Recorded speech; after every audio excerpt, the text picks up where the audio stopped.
Okay, in this lecture we're going to be talking about default value, validation rules and validation text, whether a field is required, and indexed. And we're also going to take a quick peek at an expression builder using this little button with the 3 dots.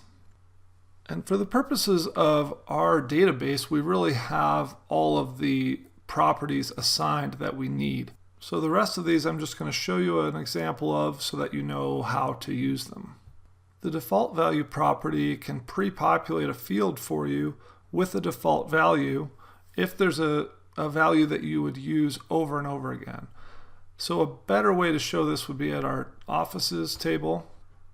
Go into our design view.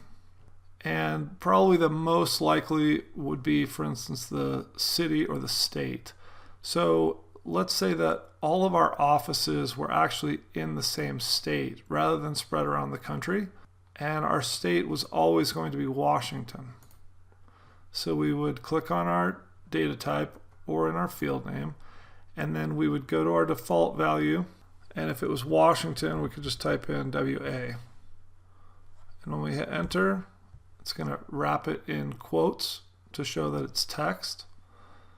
And then when we go back to our datasheet view, and of course save our table, now you can see that in the next entry, it is by default putting in WA for Washington.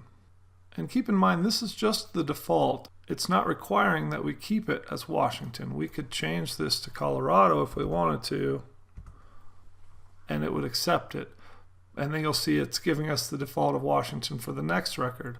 The default value is really just for the purposes of making data entry easier by saving you the trouble. So if 90% of our offices were in Washington, then 90% of the time you could put in the city, tab twice to get past that, and put in the phone number, and you wouldn't even have to bother with that.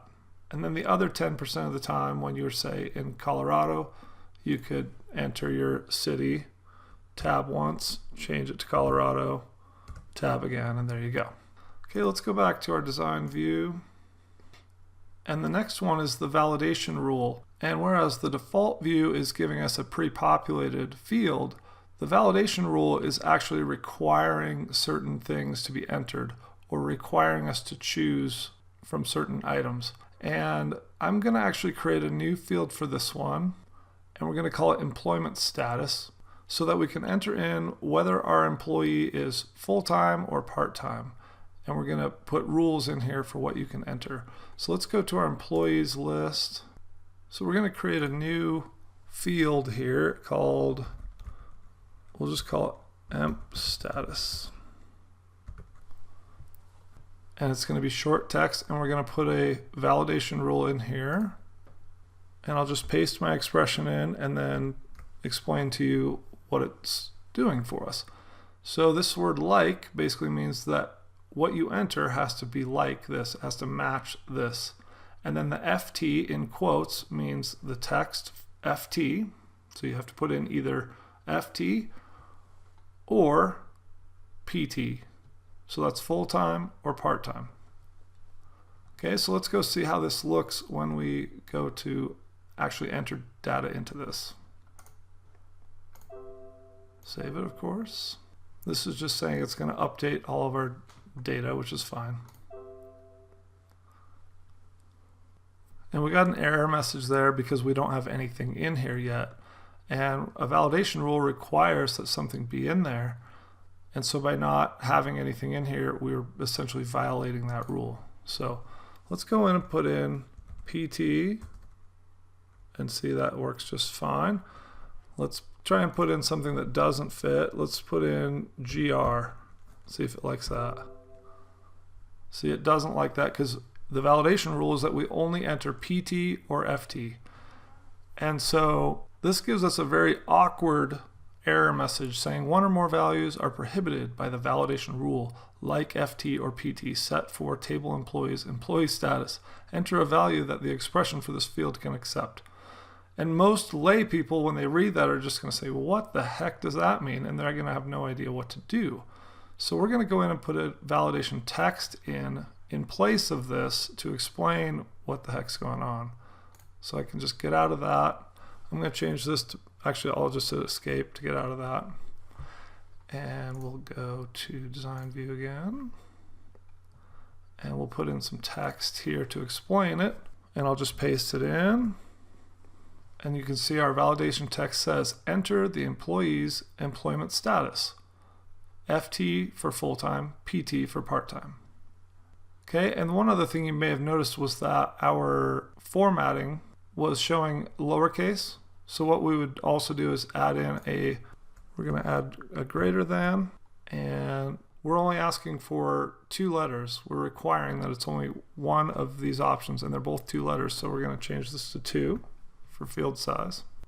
And now we can save it, and we're fine because we haven't really done anything in here yet. Go to datasheet view. So now we have PT as part-time in caps. So now we can go in and test it again. So let's put in GY and hit enter. Okay, now it's giving us a friendlier error message. Enter the employee's employment status, FT for full-time, PT for part-time. So now we can go back and say, oh, okay, well, he's full-time. So enter FT, and we have another part-time and another full-time. Okay, so that's our validation rule along with our validation text. Let's go back into design view. Let me show you a couple of other interesting validation rules that are just worth showing. Let's go up to our first name, and if we want this to be a required field, there are one of 2 ways to go about this. We can go to required here and just say yes. Just change that to yes. And we'll take a look at what that does. That's fine, we're fine. And let's see, we put that on the first name, right? So let's go test this. And we'll try to just tab past the first name and enter a record.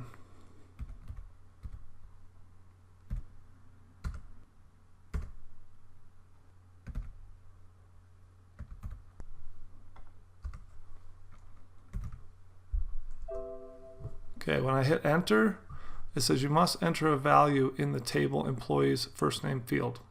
Okay, so in order to get that in there, we have to put something in there. Now we can just hit enter. Oh, I have offices open, so I actually have to close that in order to enter a record in here. Okay, but now it accepts it because we did fill out that field, that required field. So let's go look at the design view again. So that's one way to do it, but here's another way to do it. We can take this off and we can go to the validation rule, and I'm just going to paste some text in here, is not null. And then we can put some text in here that says, please enter a first name. Okay, and let's go see how that looks. And we'll go to datasheet and we'll save it. That's fine. So now when we go to here and we skip over this, I'm just going to type in the same info.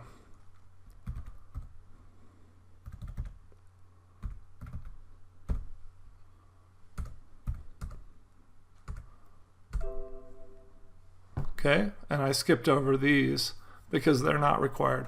But you can see our error message says, please enter a first name. So it's specific, directing us back to here. So I can say, okay, and I can come back and say, Julie, and I can arrow down and it accepts it. Okay. Okay, now let's go down to our date of birth, and I'm going to show you how to use the expression builder. Let's say that we want to ensure that people aren't accidentally typing in today's date under date of birth. Okay, so let's create a validation rule that says that the date has to be before today. And we'll go to this little builder button with the 3 dots, and we'll open up the expression builder box. Okay, and at first blush this looks really complicated, and it can be, but we're just going to do a simple expression that says that it has to be before today's date. And I'll give you a quick tour of this first. So you basically have 3 boxes here, right? And you're going to basically start here, and it's going to enter things into your expression area, and then you pick from those, and then it will enter things into the values area, and then you pick from those, and it basically is building a little formula for you, or an expression. It's kind of like building a mathematical equation. So you can go to this one, and it has built-in functions, and you can do conversions, date and time, financial, general, math, etc. You can do expressions with text, but you can go to date and time, and if we wanted this field here to match today's date, so you basically go through these different steps to find what you're trying to work with. So if you wanted to do an expression that involved the date and you double clicked on that, it's going to populate an expression that represents today's date into your formula here.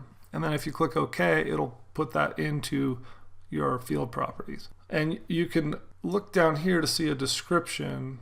So this is the current system date. Okay, so we're not going to use that though. We're going to do something a little different. You also have constants here. Like we just did, that is not null, meaning you don't allow empty spaces, false, true. And then let's go look at the operators. And what we're going to do for this one is we're going to go to comparison. There's the like that we used before for our part-time and full-time, but we're going to use less than by double-clicking it. And then we're going to go back into our built-in functions, and we're going to go back to our date and time, and we're going to click on our date. So what it's saying is the date has to be less than today. And we'll click OK. And then, of course, let's go test it. Save it as always. That's fine. And that's also fine. Okay, let's try putting in some dates. So let's put in tomorrow's date, March 22nd, 2017, and hit the down arrow. Okay, one or more values are prohibited by the validation rule. Okay, so it won't allow it. We'll go back and change this back to yesterday and see if it likes that. See, it likes it perfectly fine. So we'll also go in and we'll put a validation text saying, please enter a date before today's date.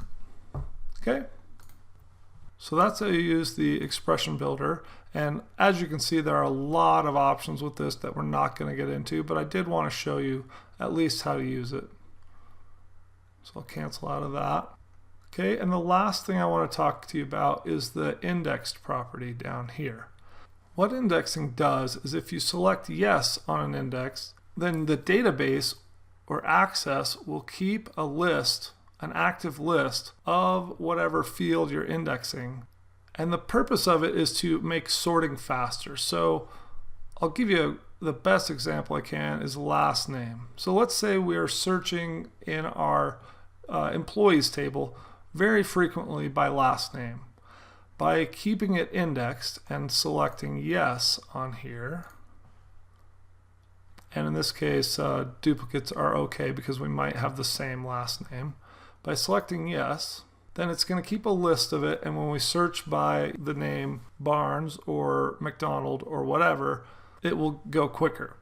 In this tiny size of a database, it doesn't make any difference anyway, but in a gigantic database, it will make our searches quicker.